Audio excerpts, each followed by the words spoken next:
sa mga anak dyan na makakapal ang pagmumukha,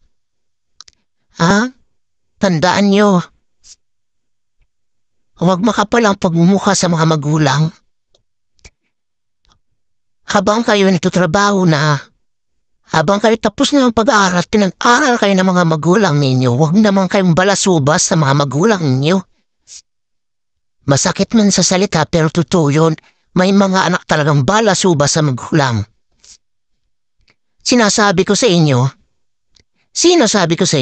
hindi kayo pagpapalain sa buhay nyo, pagbalasubas kayo sa mga magulang nyo. Totoo yun.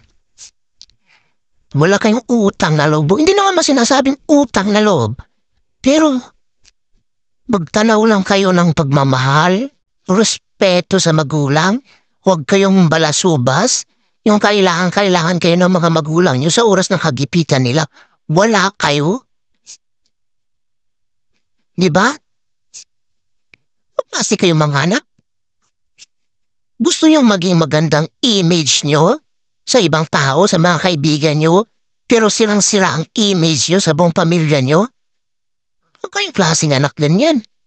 Kung kailangan ng mga magulang nyo ang tulong nyo, ni 5 wala kayong maibibigay, so, okay na nga kahit na walang pera eh. Yung moral support lang ba? Yung moral support lang. Kasi ang mga magulang nyo kahit 20 pesos yan, basta binigay nyo, masaya na yan. Ang mga magulang hindi na mimili ng pera kung magkano ibibigay mo.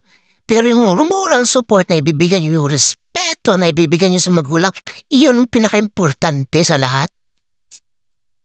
Pero may mga yawa talaga na mga anak na alam nyo na sa gipitan na yung mga magulang nyo, hirap na sa buhay ang mga magulang nyo. Tapos kayo may mga trabaho kayo, tapos mas ililibre nyo pa mga hayop na mga kaibigan ninyo kumpara sa mga magulang nyo bumili ng bigas, magbayad ng kuryente para sa mga magulang nyo, hindi nyo magagawa.